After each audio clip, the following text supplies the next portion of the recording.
A crowbar's there for keeping the front nose down. I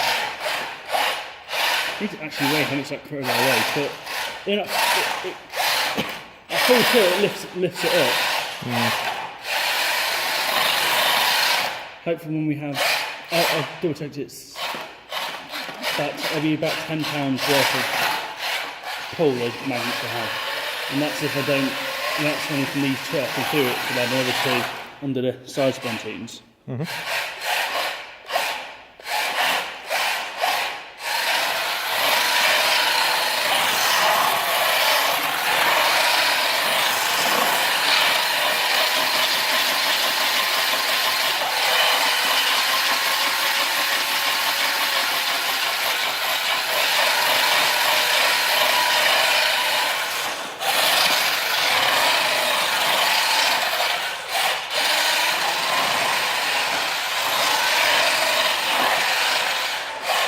Plenty of power in it, it's responsive.